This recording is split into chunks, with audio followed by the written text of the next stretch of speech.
Cześć, tu Jakub Grydziel, wasz przewodnik po Wrocławiu i Sudetach. Dziś wybierzemy się do Lasu Jędzińskiego we Wrocławiu, położonego w Dolinie Odry. Chcę wam pokazać, że także tutaj w granicach miasta można świetnie spędzić czas na pieszych wędrówkach. Naszą dzisiejszą trasę rozpoczynamy na osiedlu Świniary. Pójdziemy wałem w stronę zachodniego fragmentu Lasu Jędzińskiego, zwanego Lasem Lesickim. Następnie przejdziemy wzdłuż rzeki Widawy aż do jej ujścia. Potem skierujemy się w stronę Lesicy, przez niewielkie wzgórze Sośnik do Polany Piknikowej. Ostatnim etapem będzie marsz wzdłuż Odry spod mostu Jędzińskiego aż do Osobowic. Łącznie czeka nas dzisiaj około 19 km marszu. Po drodze na chwilę połączymy się z trasą żółtego szlaku wokół Wrocławia imienia doktora Bronisława Turonia, który prowadzi przez najbardziej na północ wysunięty most Wrocławia, most Pęgowski. My jednak skręcamy na południe, przekroczymy tory kolejowe i skierujemy się w stronę lasu. Podczas wędrówki żółtym szlakiem zobaczymy także wiele ciekawych roślin polnych. Jest tutaj inwazyjna nawłoć kanadyjska, trawa utrudniająca uprawy, trzcinnik piaskowy, odstraszający owady wrotycz, używany w ziołolecznictwie jastrzębiec baldaszkowy, leczniczy i częściowo jadalny ślas z gmarek, posiadająca dużą ilość białka lucerna siewna, roślina pastewna koniczyna łąkowa, trująca dla zwierząt, ale miododajna wyka ptasia, roślina lecznicza ozdobna z rodzaju jastrun, jadalna używana w starożytności cykoria endywia, roślina o wielu leczniczych właściwościach szczeć pospolita. Idziemy wałem wzdłuż Lasu Lesickiego, mijając po lewej dawne pola irygacyjne. Po drodze zobaczycie okazały dom przypułkowy będący pomnikiem przyrody. Na tej trasie, zwłaszcza ranem, w dni powszednie spotyka się niewielu ludzi. Miejsce to jest na tyle oddalone komunikacyjnie, że docierają tu głównie rowerzyści i biegacze. Po około 1 km i 300 metrach schodzimy z wału i wchodzimy do Lasu Lesickiego. Lasy nizinne, liściaste i mieszane są znacznie gęstsze i bardziej przytłaczające niż lasy górskie, a do tego żyje w nich więcej zwierząt. W tym przypadku mamy do czynienia z lasem łęgowo-grądowym, typowym dla nadrzecznych terenów we Wrocławiu, rosnącym na żyznych glebach z mułów nanoszonych podczas powodzi i grądów na obszarach dalej od rzeki. Spacerując usłyszycie dźwięki, które mogą oddziaływać na waszą psychikę i wywoływać uczucie, jakby ktoś znajdował się tuż za wami. To zjawisko nazywane jest pareidolią słuchową. Z biegiem czasu jednak mija. Im częściej spacerujecie samotnie i uczycie się dźwięków, tym szybciej przyzwyczajacie się do takich odczuć. Dlatego nie zniechęcajcie się do wędrówek po lesie. W Lesie Lesickim znajdziecie mieszankę wielu gatunków takich jak drzewo o łuszczącej się korze, klon jawor, miododajny o wielu zastosowaniach, klon polny, strzelający nasionami po dotknięciu, niecierpek drobnokwiatowy, posiadający bardzo twarde drewno, drzewo grab, wytwarzający jadalne po ługowaniu żołędzie, dąb przypułkowy. Las Lesicki to obszar bardzo dziki. Znajdziecie tu wiele martwych pni, a miejscami przypomina on las naturalny. Takie pnie stają się siedliskiem setek organizmów saproksylicznych, czyli związanych z martwym drewnem. Żyją tu m.in. grzyby, bakterie, bezkręgowce, owady, mchy, porosty i śluzowce, a także ptaki i nietoperze. Po przejściu kilkuset metrów napotkacie zieloną ławeczkę oraz miejsce na ognisko.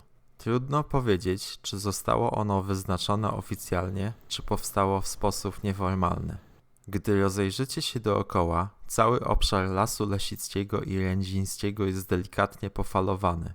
Wyraźnie widać tu jednokierunkowe fałdy przypominające niskie wydmy. Są to tak zwane mikrowyniesienia akumulacyjne powstałe w wyniku nanoszenia mułu przez meandrującą Odrę w różnych okresach roku. Odra przez tysiące lat po ostatnim zlodowoceniu kształtowała ten teren.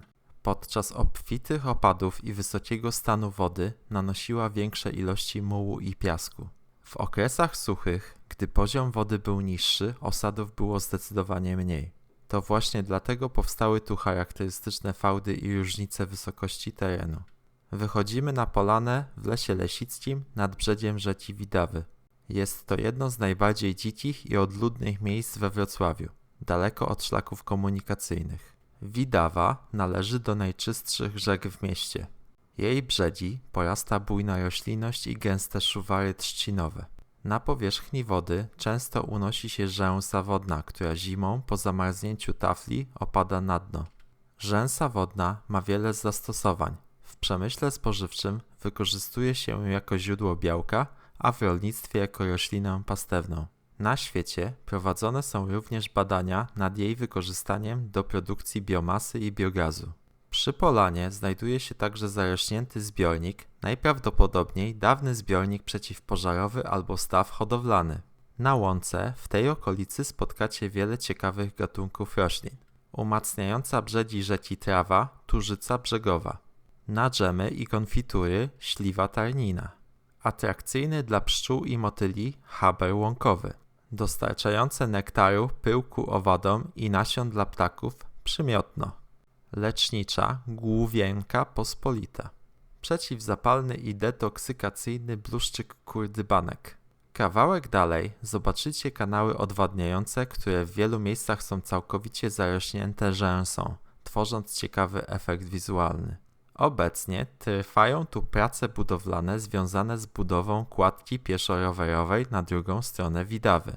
Nowa przeprawa połączy Wrocław z gminą Oborniki Śląskie i stanie się częścią odrzańskiej trasy rowerowej Via Reggia. Dzięki niej dużo łatwiej będzie można dotrzeć rowerem lub pieszo do kąpieliska Kopalnia Wrocław, a także do wsi Paniowice, Kotowice i Raków oraz miasta Uraz. W wielu miejscach na żołędziach dębów można zauważyć rozwijające się galasy os. Te charakterystyczne narośla powstają, gdy owad wstrzykuje jad do żołędzia i składa wewnątrz jaja, następnie rozwija się tam larwa. Dalej wchodzimy na drogę przeciwpożarową i kierujemy się w stronę sztucznego kanału Trzciana. Tuż przed kanałem skręcamy w prawo, zmierzając w kierunku Odry. Po opuszczeniu lasu wita nas nie tylko piękny widok, ale też biały łabędź, który wcale się nas nie obawia, choć bacznie obserwuje. Tylko dla tego miejsca warto było przejść kilka kilometrów. Docieramy powoli do ujścia Widawy, które stanowi naturalną północno-zachodnią granicę miasta. W oddali widoczne jest także ujście lewobrzeżne Bystrzycy. Po nacieszeniu się widokiem wracamy na drogę przeciwpożarową i za kanałem Trzciana wchodzimy już na teren Lasu Rędzińskiego. Po około kilometrze docieramy do największego drzewa, jakie istnieje we Wrocławiu. To martwy dąb przypułkowy o imponującym obwodzie 734 cm. Jest to najgrubszy dąb w mieście, którego wiek zapewne liczony jest w setkach lat. Choć już nie żyje, przez długi czas będzie stanowił siedlisko i źródło życia dla niezliczonych organizmów, zanim całkowicie ulegnie rozkładowi. Kontynuujemy naszą wędrówkę w kierunku centrum Wrocławia, mijając po drodze kolejne zbiorowiska roślinne, wśród których można spotkać takie gatunki jak obficie miododajny i lekko trujący przegorzan kulisty, toksyczny, ale używany w medycynie ludowej żywokost lekarski, niszowa, mało znana roślina lecznicza i miododajna, poziewnik szorstki, silnie trujący, niszczący wątrobę i rakotwórczy starzec Jakubek. Na wysokości małego osiedla Lesica, niegdyś w XVIII i XIX wieku pełniącego funkcję folwarku, znajduje się miejsce piknikowe z wiatami, ławkami, małym stawem oraz miejscem na ognisko. Z tablicy informacyjnej dowiecie się, że cały obszar Lasu Rędzińskiego pozostaje chroniony w ramach specjalnego obszaru ochrony siedlisk Natura 2000 Dolina Widawy. Obszar obejmuje gatunki i ich siedliska na terenie całego Lasu Rędzińskiego i Lesickiego. Kontynuujemy naszą podróż na wschód, idąc wałem ziemnym przeciwpowodziowym. Po przejściu przez otwarty teren pól uprawnych docieramy do zarośniętego wzgórza Sośnik, porośniętego sztucznie nasadzoną sosną pospolitą. Jest to jedno z nielicznych miejsc we Wrocławiu, gdzie sosna występuje w takiej ilości. Sosna to drzewo tworzące lasy zwane borami. Bór jest określeniem ubogich siedliskowo lasów iglastych. Kilkanaście metrów za sośnikiem skręcamy na południe i po około 400 metrach docieramy do tzw. polany piknikowej, którą ja nazywam Polaną Księżycową ze względu na jej kształt na mapie. Polana powstała na terenie dawnego starorzecza Odry i obecnie stanowi doskonałe miejsce rekreacji i odpoczynku w tej części Wrocławia. Na polanie zauważycie nietypowo ustawione stożki, grube pnie dębowe, które, jak informuje tablica, są zamieszkałe przez chrząszcza kozioroga dębosza. Pnie ustawiono specjalnie w celu ochrony populacji tego gatunku. Po krótkim odpoczynku ruszamy dalej na południe, tak by znów znaleźć się nad brzegiem Odry. Niegdyś w lesie rędzińskim znajdowały się alejki z ławkami i latarniami. Ich ślady wciąż można dostrzec w kilku miejscach. Po chwili wychodzimy na obszary zalewowe Odry, a naszym oczom ukazuje się wzgórze Maślickie po lewej stronie rzeki. Historycznie było ono dawnym wysypiskiem śmieci i stanowi najwyższe wzgórze we Wrocławiu.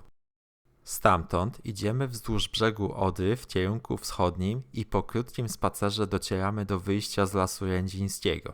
Znajduje się tu wiata z ławkami z możliwością rozpalenia niewielkiego ogniska oraz niewielki parking-klepisko. Zostawiamy za sobą Las Rędziński i kontynuujemy przejście wzdłuż Odry w stronę osiedla Osobowice. Po drodze mijamy bijący wiele polskich rekordów architektonicznych most Rędziński, oddany do eksploatacji w 2011 roku. Zawsze zadziwia mnie jego monumentalność i filary podtrzymujące jezdnię na znacznej wysokości. Po drodze obserwujemy także rośliny takie jak zwany ostem lub akantem, będący inspiracją dla znanego detalu architektonicznego popłoch pospolity. Paszowa chroniąca brzegi przed erozją, trzcina pospolita. Znana, używana w kulinariach jako nadzienie w pączkach, dzika róża.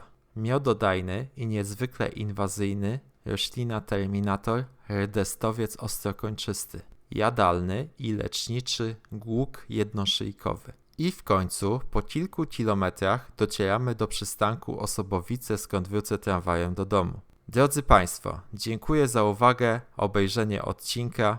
Zapraszam na moją stronę, skorzystanie z usług przewodnickich, link w opisie. Wesprzeć kanał również możecie, link w opisie. Cześć!